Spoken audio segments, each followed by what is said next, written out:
What's going on, Colonel fans? Wes Chandler here with another edition of the Kicking It with the Colonels podcast. We are here with the man, the myth, the legend, Nick Mayo. That's who we're kicking it with today here on the podcast. Thanks so much for joining us. Nick, first of all, how you been, man? It's good to see you. It's good seeing you, too. Thanks for having me. Yeah. I've been good.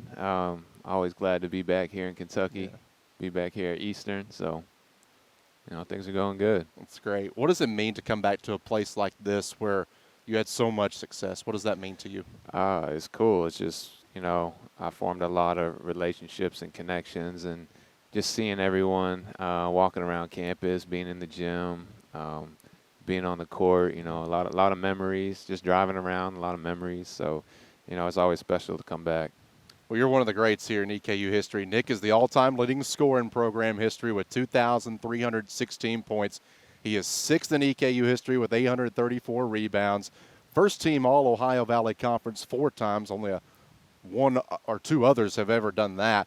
That parlayed into a professional career in Japan, where a couple months ago you wrapped up your second season with the Hiroshima Dragonflies, averaged 14 points, 5 rebounds per game. When you look back at last season, what are you most proud of from an individual standpoint and then also as a team standpoint as well? Individually is just always, trying to work hard, get better every season, just improve on things that I need to improve on. But for a team, we really climbed the ladder from a team that just moved up to B1, which is the top division. And before, I believe they only had 9 wins. And then to the year after that, we had a solid season. And to this year, making playoffs.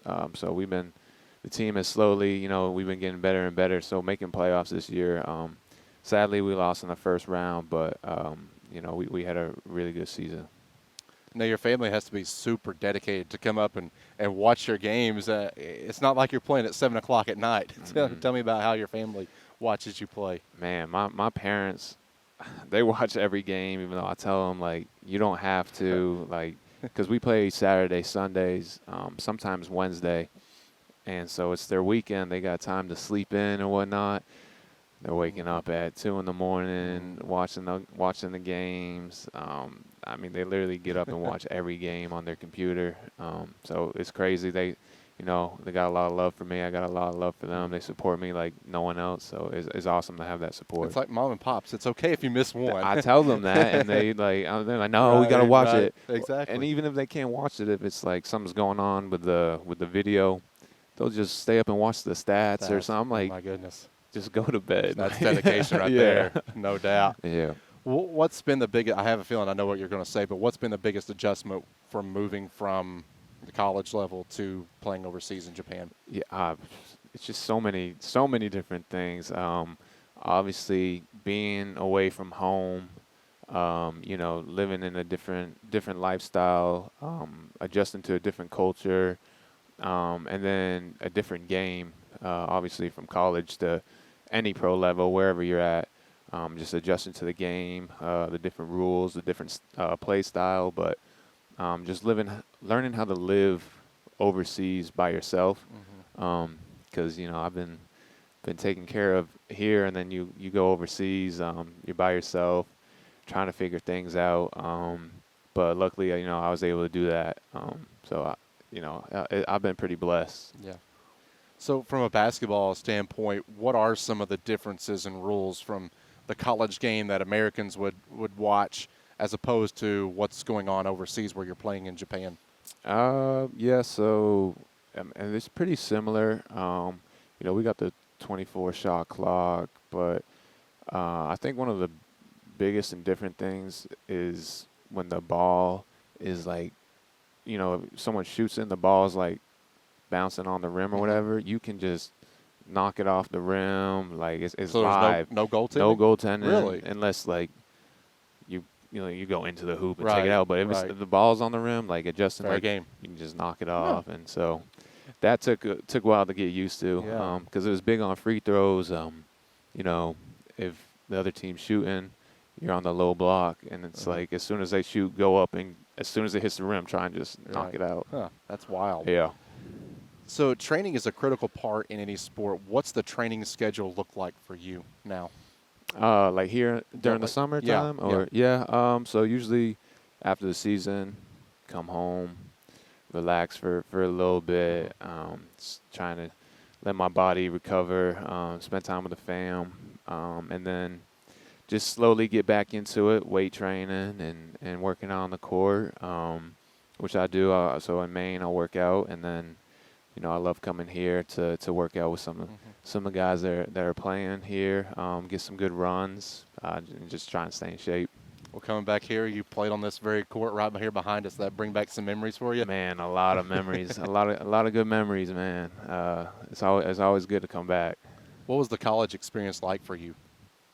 It was good. It was cool. I wish I could have done more, but with that being said, it was very. I was very blessed to be here. I feel like I had a lot of support here. Everyone treated me really well here, so I had a good time. A kid from Maine playing in a high school national tournament in Louisville. That's when you caught the eyes of the EKU staff. What was that initial conversation like at that time? Yeah, my buddy Dylan Avar is gonna be on the team, and it's something I couldn't shut down. Being back in Kentucky and playing basketball, it's been a long time, so being able to play with one of my really good friends and teammates, and being in this state to play, I couldn't pass it up. You had a long list of offers coming out of high school. What other offers did you have, and ultimately, why was it that Eastern was atop of that list? Oh yeah, I just had a really good visit, and I did a couple visits, and on this visit, I kind of knew, like, they say you'll get like a feeling or something when you know what's the right school. I had a great visit. They had a successful year right before going to the tourney, and it just felt like home. That's what it was. Now, when you played here, you were the main attraction. That was your nickname. Are you still the main attraction in Japan? What nicknames you got going on now? Yeah, I don't know if the main attraction is used out there. I guess my nickname out there is Birdman. Birdman. Yeah, how'd you come up Birdman. with that, or who came up with that, and how'd you find that? It's honestly it's my video game, my Call of Duty Okay. is my name, and but I kind of translated it to the basketball aspect of like dunking, and so they're like a bird like Yeah. flying through the sky Yeah. and dunking and stuff. So it's pretty funny. That works out well. Who came up with the main attraction here? I don't know. I don't think know? it was Steve Full, I want to say. I mean, he came up with a lot of things Yeah. here, That's but awesome. that was very clever, and that was a really good one. Everyone liked that. I like Yeah, that one. My no family doubt. loved that one. Absolutely. That's great. That's one I don't think will ever be topped. So here at EKU, you played under two different head coaches, playing with A.W. Hamilton your final year. What was that like playing for Coach Hamilton, and how was it different playing with the two coaches here in your time here? Yeah, it's great. They were both really, really good to me. Got to learn from two different coaches. First 3 years with Mikhail, we had a good 3 years. Didn't make the playoffs, which obviously sucked. And then when A-Dub came in, I trusted him. He trusted me. Wanted to stay here, finish out my career here at EKU. And once again, sadly, we just one game short Yeah. again. But, I learned a lot from both coaches, two really great guys. Enjoyed my time with them, enjoyed my time here with them. And just sadly couldn't do what I was supposed to do and get to the tournament. But, they're having a lot of A-Dubs, having a lot of great success with the team.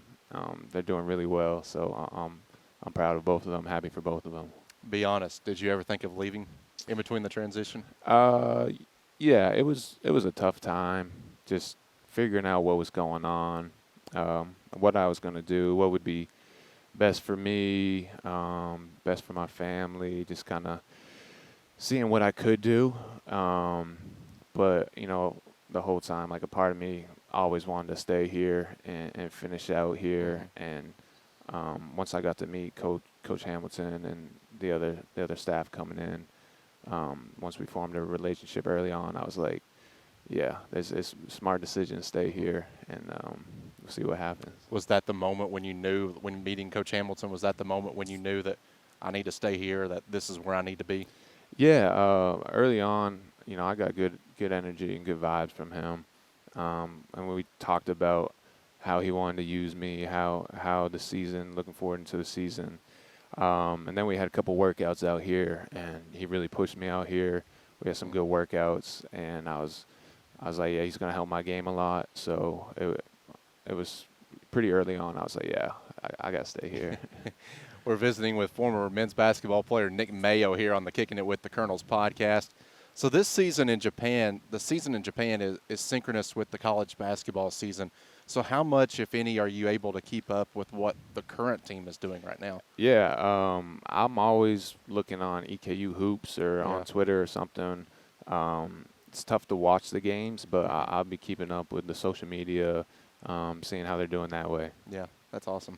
I want to talk to you about a couple individual games from your time here at Eastern. Okay. Let's go back to 2018. That was a pretty good year, huh? 2018, yep. Within the span of 7 days, you hit 2 buzzer beaters, one against High Point, one against Northern Kentucky. Both won the game. What do you remember about both of those shots? High Point game. Because I'll tell you what I remember after you tell me. All right. The High Point, I remember, I want to say we were down a lot at halftime, if I remember. We were down a lot. It's just their gym and their environment there is like small, and we were just not having a good game. And I think we slowly came back, and I believe I was 0 for 5 or something like that from 3. I couldn't make a 3, but drew up a play. Could have went for the tie, but I was like, we're on the road. We got to go for the win. So I just remember just getting the ball, hitting a little step back. Once I shot it, it felt pretty good. And then when I made it, I was on the ground because I did get fouled too. Right, but, you did. No whistle came. But no, it was cool just being on the ground, just watching the ball go in, and then my teammates pretty much just tackling me, dog pile. Being on the road is pretty cool because that's all you guys. You got your guys, and I actually had a decent amount of family at that game too. So it was a pretty special shot. Like having my family, some family I haven't seen since high school. My AAU coach was there. Like it was pretty cool. And then obviously at home, big rival game. Right down there on that corner right there. Big rival game. It was pretty much the same situation. Yeah. I just got the ball, drove, put up kind of an ugly shot, but it went in. Anytime I can get a shot off, there's a chance of it going in. So, and when that went in, the place was going crazy. It was definitely one of my top memories, I'd say, playing here. It was crazy. That's the difference between me and you. Like every time, if I did that, every time I walked in the building, I'd go straight to that spot. Like, this is the spot. I hit the game winner. But you're not like that. I tell you what stands out to me in those 2 shots. Well, 2 things. One, neither one of them you were wide open. they were pretty well contested. Tightly contested. Yeah. And then the second one in the High Point, there's an angle where they show above the backboard. Yeah. On that. I love and that my one. favorite shot is once the ball goes in, just seeing the first 5-6 rows on that visitor side, their like, hands go up, and they're just like so deflated. That's my memory of that one. Yeah, that's great. I did definitely watch the videos a couple times and seen some photos and definitely zoomed in on everyone's expression and being like, oh, that's funny. And then your teammates, as you said, just dogpiled you on both of them. It was awesome. That was fun. So then exactly a week later, December 15th, that same year, 2018, against Xavier, the game you broke the all-time scoring mark. What was going through your mind that game because you didn't really need a lot of points Mm-hmm. to break it. What was going through your mind on that day? Um, I figured that game would be the game when I did, like you said, wasn't that many points. So had my family there, especially having them there because they're like, oh, we don't want to miss this. Yeah. So, I was feeling pretty good that game. I was knocking down some shots and, had that 3-point shot open and made it. And it didn't, I don't know, it didn't even feel like anything different. But I think for my family, it was cool for them and them being there. I think they might have felt it a little bit more than I did. But yeah, it was special. It was cool. Did they travel with you for a while because you were on the brink of breaking it? Did they travel with you wanting to see it the moment live? I can't remember how they traveled a lot my senior year. They were at a lot of games. They were like, we don't want to miss these games or possibilities. So shout out to them. I know they spent a lot of money on traveling and whatnot to watch me. Like I said, they're my number one supporters. But yeah, they were at a lot of games my senior year. Yeah. So. Well, I think you've more than repaid them now. Yeah. So besides those games that we just mentioned, do any other games stand out to you while you were at Eastern? Oh, man. I don't know. I'm sure some good, some bad. Yeah, for sure. I don't know. Those are definitely, like, it's tough to top those just because it was all in that short span and obviously big shots. But I definitely had, I'd probably have to think about it. But there's definitely a lot of fun road trips and stuff like that just with the guys but I have to think about those. It's tough to top those two. Like the bus rides and hotel stays. That's usually what you remember the most. Oh, yeah. Most athletes remember that. Yeah. How did your basketball journey begin? Like, take me from the very beginning, Nick Mayo as a child in Maine. Oh, man. Basketball journey really started. Well, my baseball journey started before. That's what I was going to say, because baseball was your first love, right? Yeah. My dad didn't play. My mom was the basketball star, so she was, state champ, 1,000-point scorer. So she'd be mad if I didn't say I got all my skills from her and stuff. She taught me everything, which she did. Right. But yeah, baseball. Like my dad was a big baseball guy, so like I grew up always playing baseball and basketball at the same time. And then I just had. So I played them from like when I was 3, just growing up, just playing the little leagues down there. Yep. And then my junior year of high school, just made the decision to, basketball was going well. Basketball. Yeah, I was getting offers and stuff like that. So I was right out this basketball thing. Right. Yeah, it's still going right now. So you're coming from Maine. And I hope you don't mind me saying this, but not necessarily known as a basketball powerhouse.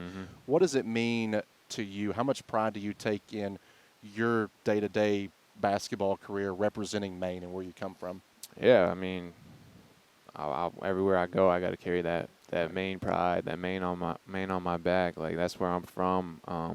Wouldn't be where I am or who I am without growing up there. All my experiences there, and it's cool to support the state. Over the last couple of years, we've had a lot of good male and female players coming out of Maine. So like Maine's really stepping up.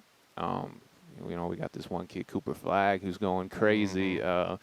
He's the truth. So it's cool like to see Maine is like we're still growing. Like we got a lot of good talent coming up out of there. But it's just definitely cool to represent Maine. Hearing you talk about that, I just picture a young Nick Mayo, like 18 years old, just dominating at recess on the playground, whether it be basketball, baseball, whatever it was. Did you just dominate at recess? I got in trouble for recess. I know my dad likes telling this story, but I got in trouble, I want to say, like 5th grade. We were playing dodgeball or something, and the principal had to call them and say, hey, can you tell your son to, like, stop throwing the ball so hard? No kidding. Like, stuff like that. I definitely took it. I was pretty competitive in recess growing up. But, yeah, they were like, hey, can you tell him? My dad's like, did you do something wrong? Right. Like, he's throwing the ball too hard. I'm sure your parents were thinking, oh, no, this is a call from the principal. Yeah. So Man. he was like, you keep throwing. Left all these kids crying back home. So now you're getting ready for the TB2 tournament in the Ville, correct? Yeah. Tell me about that. I thought you said that earlier. I think I answered the question wrong earlier, but that's when I was talking about Dylan Avar. Yeah. And excited for that. It's gonna be Because cool. he's going to be your teammate there. He's gonna be my teammate. Yeah. Haven't played with a teammate in a while, so it's gonna be fun.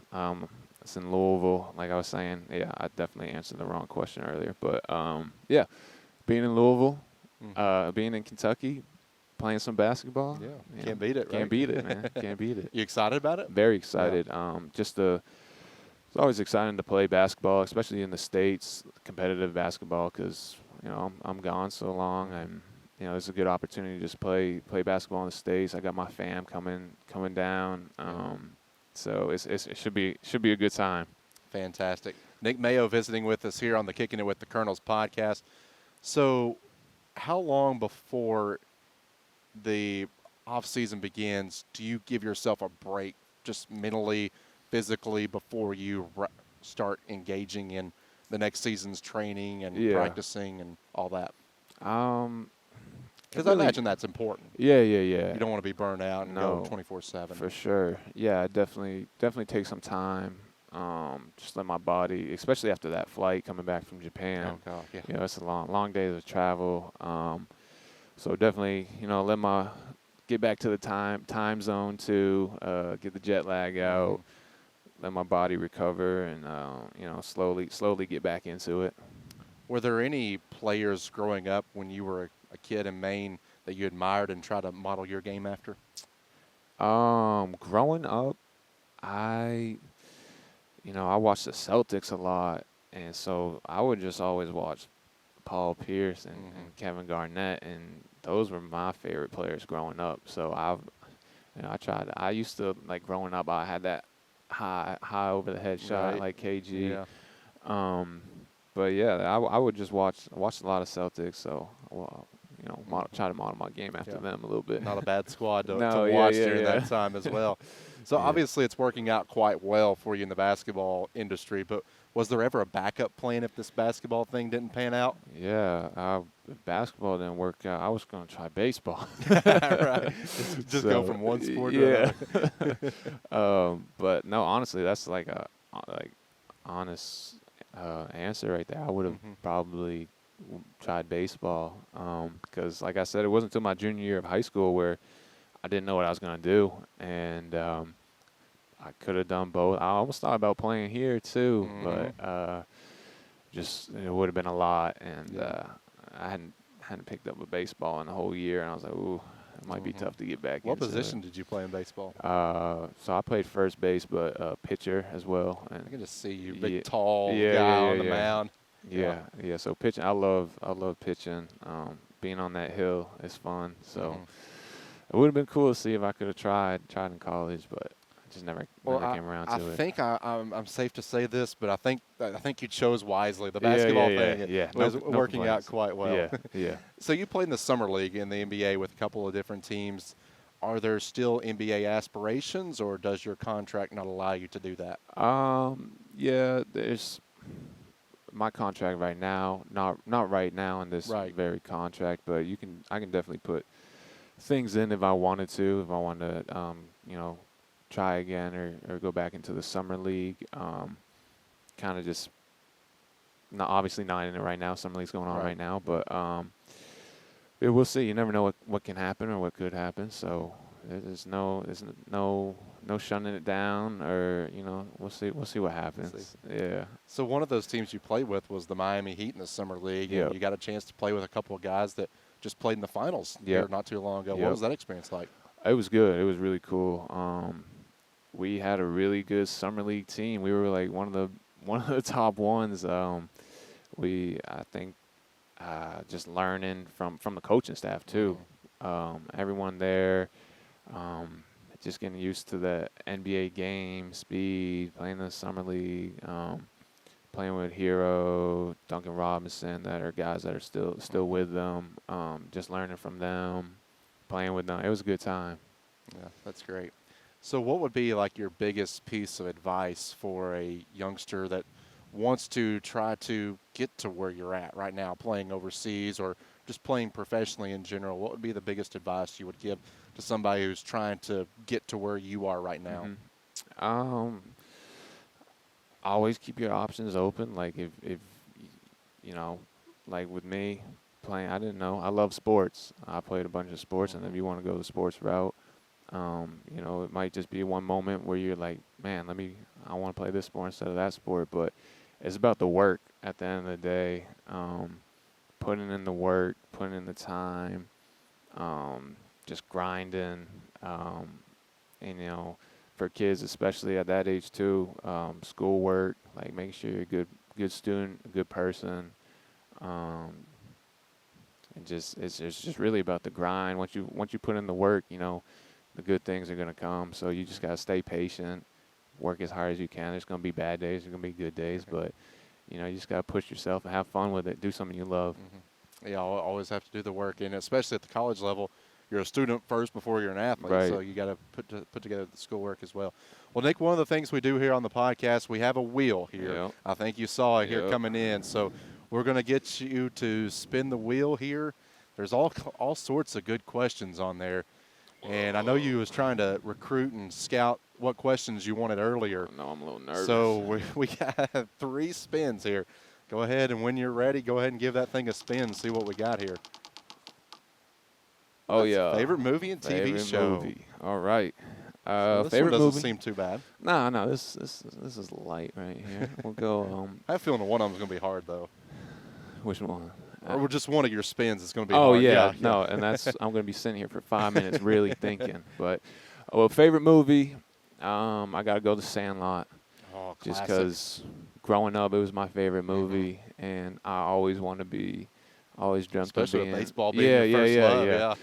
You know, 4th of July, the fireworks, and the whole. Yeah, I always yeah. wanted to be that kid. What about TV show? TV show.